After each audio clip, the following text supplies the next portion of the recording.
Muy buenas noches y sean bienvenidas a un episodio nuevo en Estación Siniestra. Hoy tenemos un episodio sobre esta temática que no para de sorprenderme y estoy seguro que a ustedes tampoco. Así que prepárense porque esta noche nos han mandado unas historias escalofriantes y una en particular donde nos dice que esto de no salir cuando ya estás acostado no solo pasa de noche. Así que ponte cómodo, ponte tus audífonos y olvídate un momento del mundo exterior y adéntrate conmigo a estos sucesos inexplicables. Mi nombre es Santiago. Comencemos.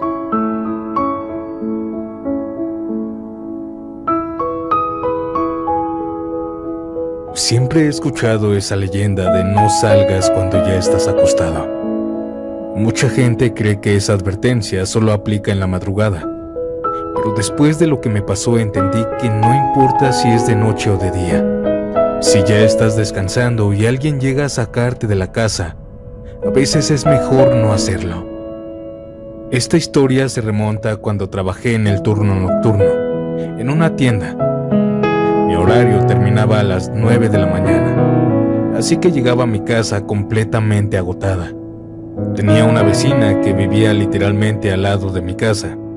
Era buena persona cuando estaba sobria, pero tenía un problema muy fuerte con el alcohol. Los domingos empezaba a beber desde muy temprano.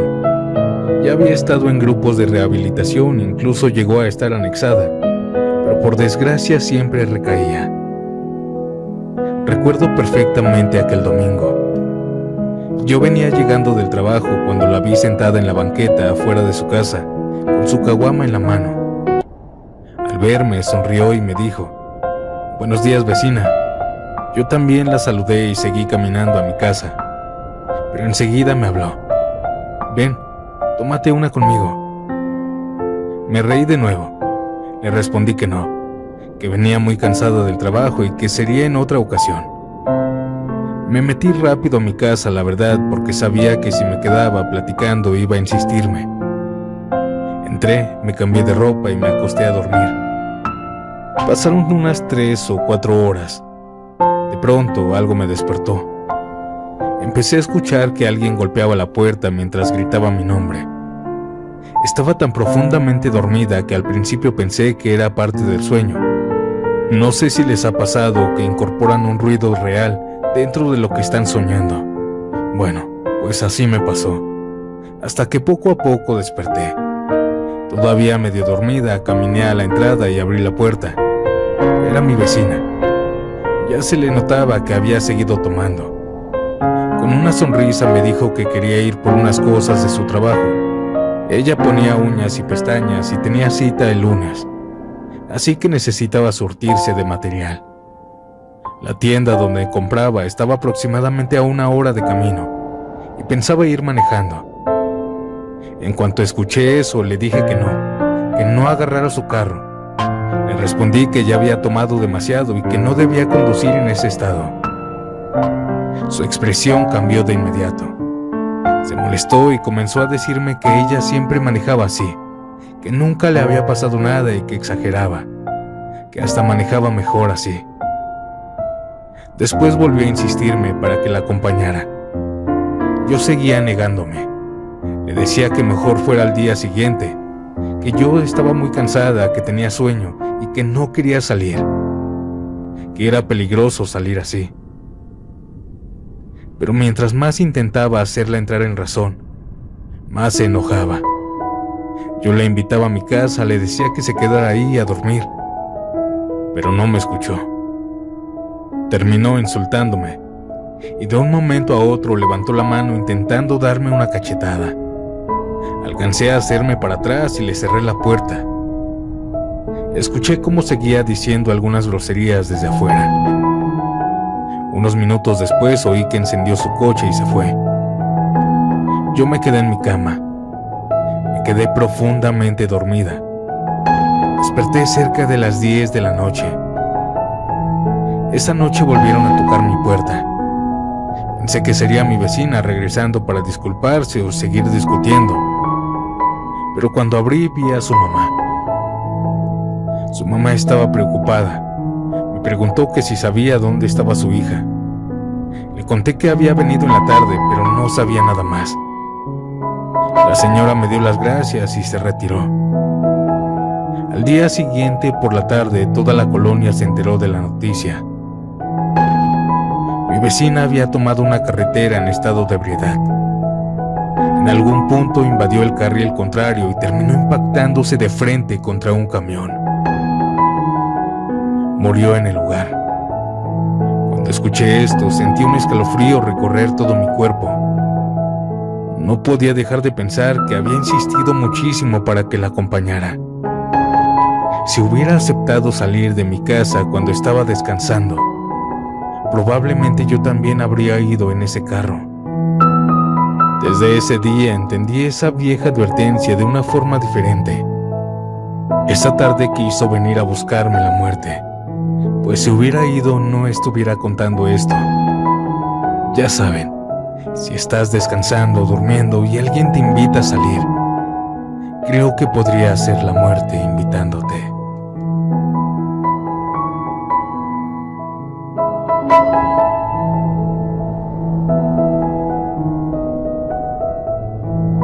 Quiero compartirles una experiencia que viví hace algunos años y que me enseñó por las malas por qué a veces es mejor no salir de casa cuando ya estás acostado.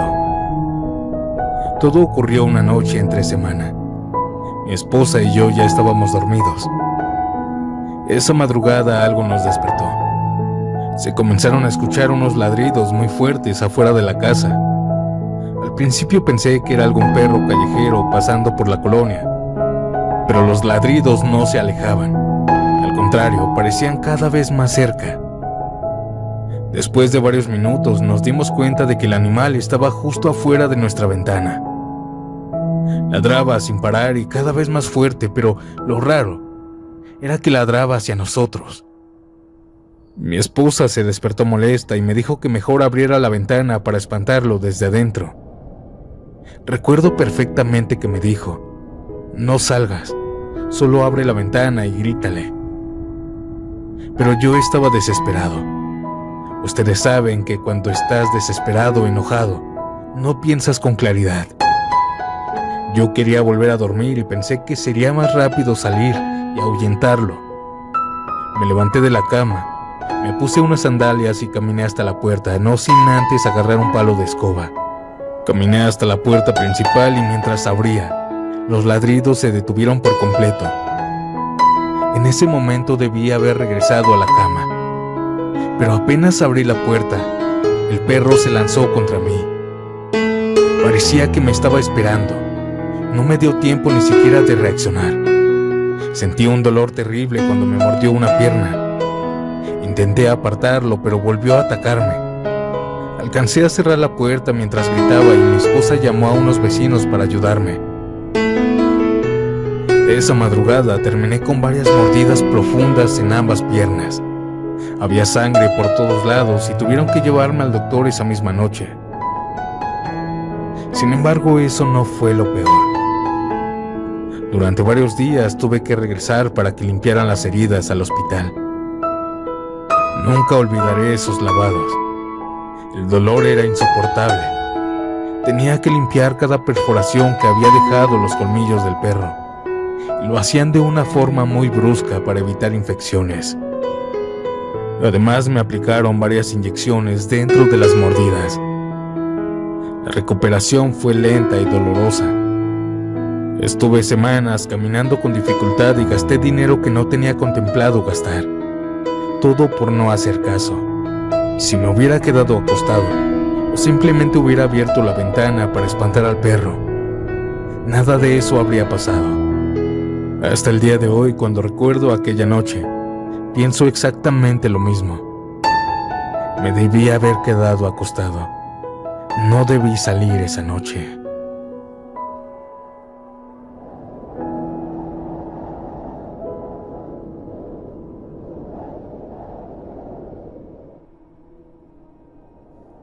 Quiero contarte una anécdota reciente que siempre me hace pensar en tus videos de no salgas si ya estás acostado.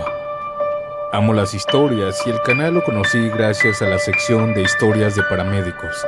sección que amo ya que es mi carrera. Aunque afortunadamente no me ha pasado nada siendo paramédico, y ojalá nunca me pase, ya que siempre me cuido para que eso no suceda.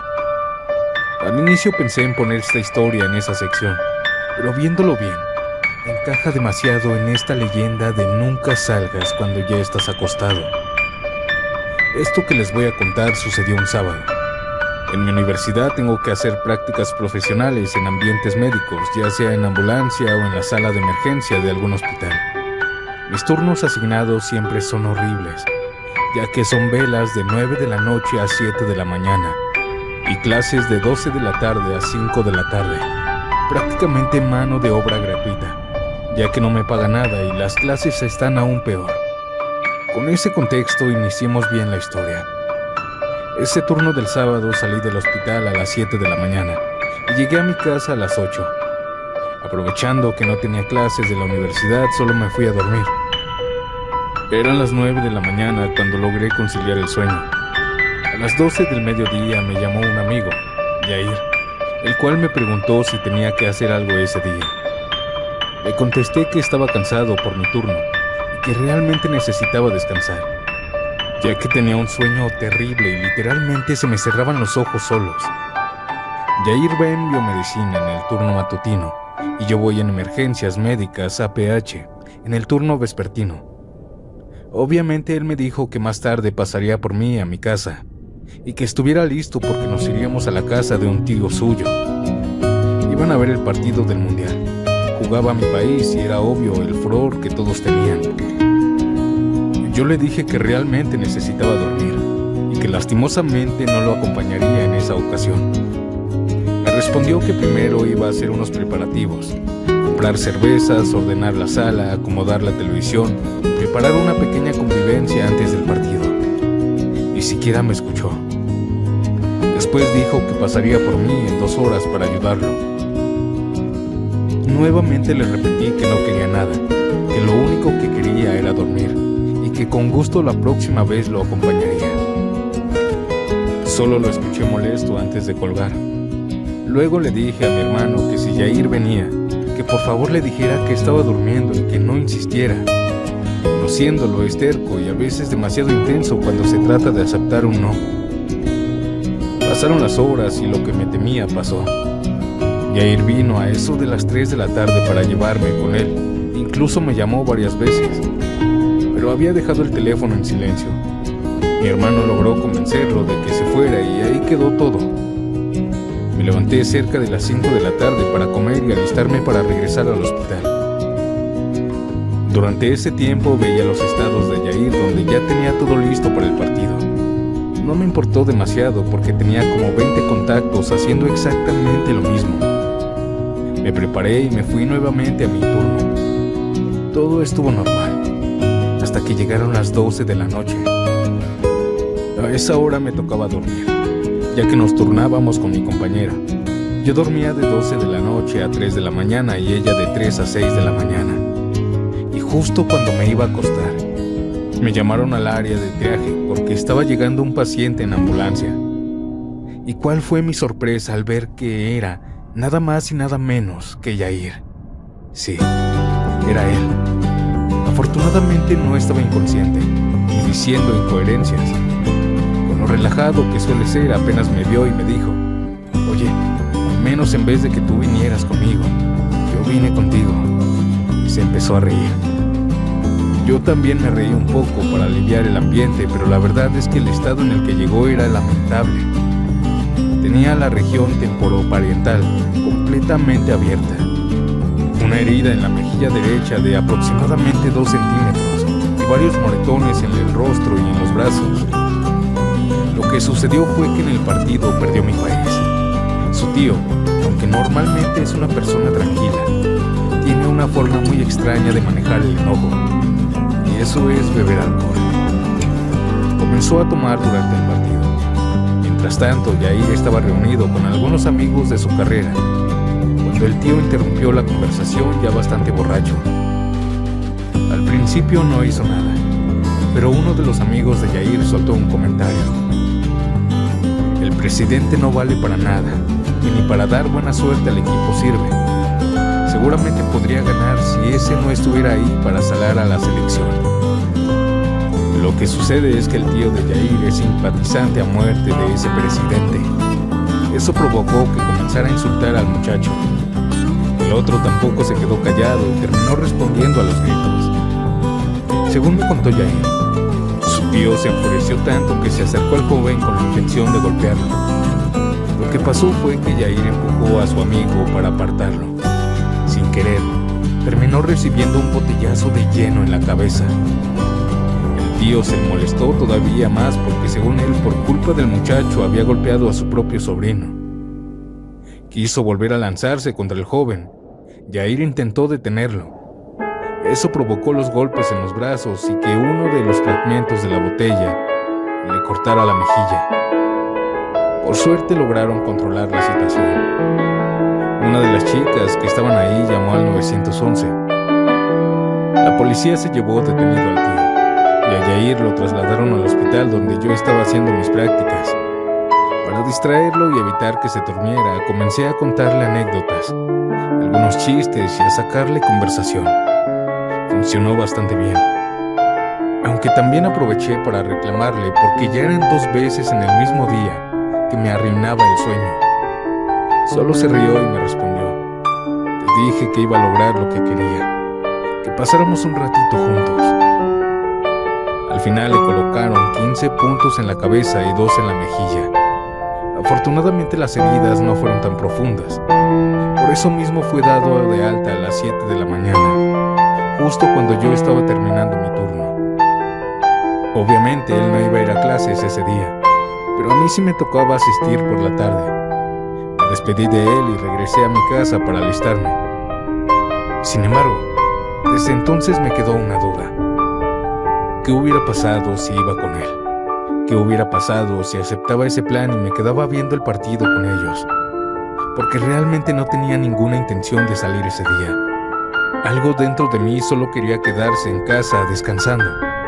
Afortunadamente hice caso a ese presentimiento. Por eso hoy estoy contando esta historia. Creo que esa sensación aplica en cualquier momento de la vida y que, a veces, es bueno escucharla. Porque de no haberlo hecho, tal vez quien habría terminado así habría sido yo. Muchas gracias por escuchar esto.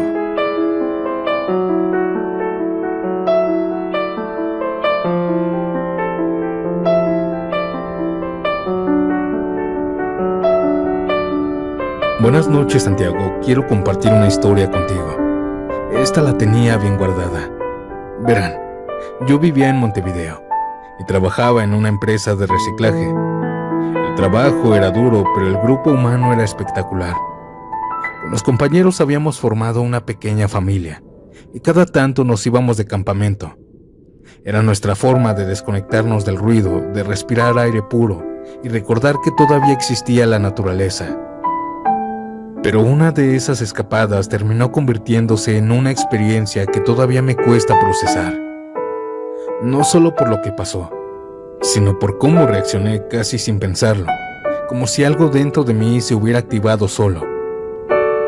Esa ocasión habíamos ido a San Gregorio de Polanco, un paraje hermoso, tranquilo, a orillas del río Yi. Llegamos un sábado temprano, levantamos las carpas y armamos la parrilla. La tarde se llenó de risas, música y asado. Cuando cayó la noche, alguien del grupo propuso ir a una whiskería que quedaba a unos kilómetros del camping. Yo dudé. Algo en el aire me decía que no era buena idea, pero la mayoría quiso ir y terminé subiéndome a la camioneta. Al llegar, el lugar tenía una atmósfera pesada, no sabría explicártelo. Era una mezcla de silencio tenso y miradas que no inspiraban confianza. Aún así entramos, pedimos unas copas y tratamos de relajarnos. Me senté a hablar con una chica muy atractiva. Parecía simpática y la charla fue fluyendo entre tragos y risas. Pasaron un par de horas, todo parecía ir bien, hasta que Hugo, uno de mis compañeros más cercanos, desapareció con una mujer que estaba vestida con lencería negra. Pero eso no era lo peor. El ambiente cambió de pronto. La puerta se abrió de golpe y un hombre armado con una escopeta entró acompañado por otros 2 sujetos con machetes. El silencio fue absoluto. Solo se escuchaba su respiración agitada. Buscaban a alguien, y pronto quedó claro que era la mujer con la que Hugo había entrado minutos antes. Cuando la encontraron, la acusó, la insultó, pero ella negó todo.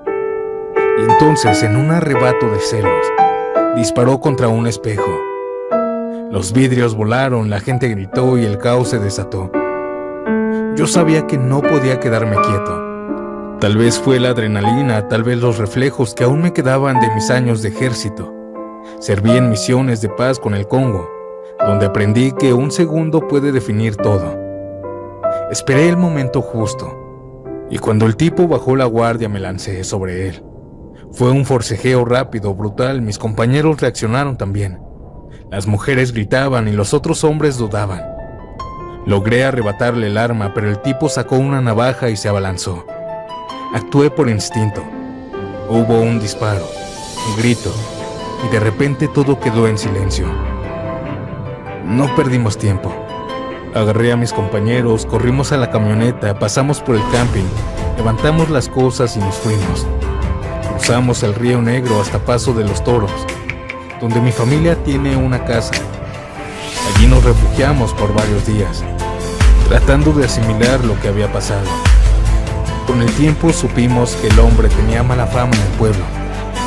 El caso no prosperó. Todo quedó en silencio, como si esa noche nunca hubiera ocurrido.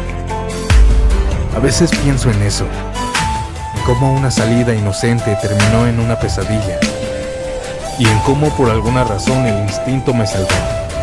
Mi amigo también, que estaba con aquella chica, y quizá también salvó a quienes no podían defenderse de aquel hombre. No volví nunca más a San Gregorio de Polanco, pero cada vez que miro hacia el pasado, entiendo que esa noche me enseñó algo. No hay entrenamiento más fuerte que el de la vida misma, y que la calma después de la tormenta puede ser el mayor de los regalos.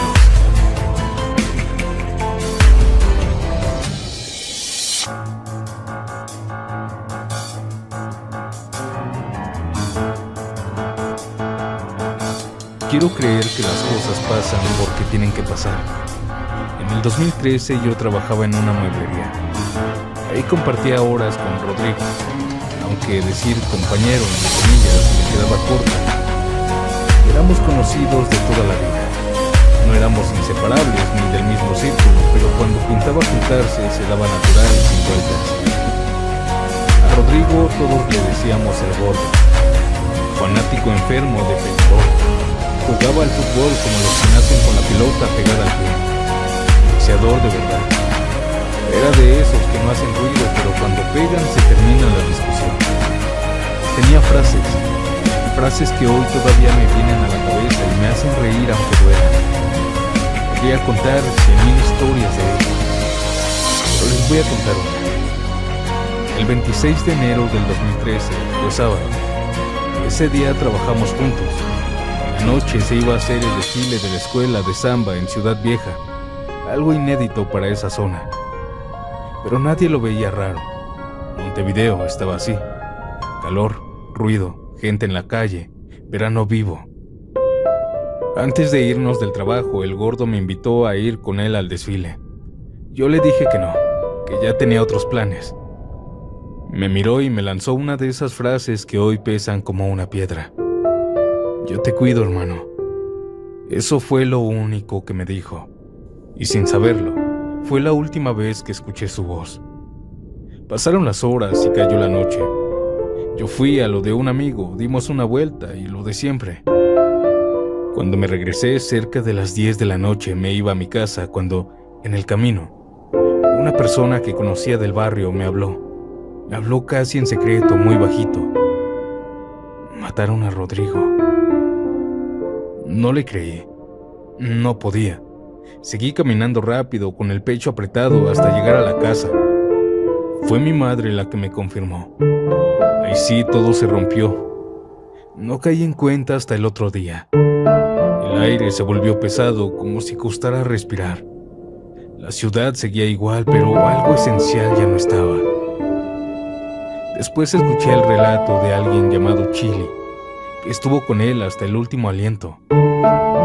Según decía, que Rodrigo iba con otro muchacho, Mariano, también boxeador. Ambos caminaban por una calle de Ciudad Vieja, cuando un cuidacoches los quiso mangonear. Rodrigo le paró el carro. Hubo palabras, tensiones y después golpes. Rodrigo lo tiró de un solo golpe, pero en ese segundo fatal, otra persona de gran tamaño lo agarró por sorpresa. Eso le dio tiempo al cuidacoches para volver. Volvió con un cuchillo. 7 apuñaladas, una debajo del corazón, 2 en el abdomen, una en el riñón, 2 en el bajo vientre y una en los testículos. Todas fueron mortales. Después de eso, los 2 atacantes huyeron. El Chili que estaba con él lo ayudó a caminar 4 cuadras. Rodrigo se estaba desangrando, pero seguía. Hasta que una cuadra del Teatro Solís, en la calle Reconquista, se desplomó y ahí murió. Murió por las heridas, por la traición, por estar en el lugar equivocado. A veces pienso qué hubiera pasado si yo hubiera ido. Sé que hubiera peleado mano a mano con él, y esa idea me trae culpa. Una culpa inútil, pero real. Después uno aprende a decir que por algo pasan las cosas, o al menos lo intenta. Ya pasaron 14 años. Rodrigo era muy joven. Todavía lo extraño.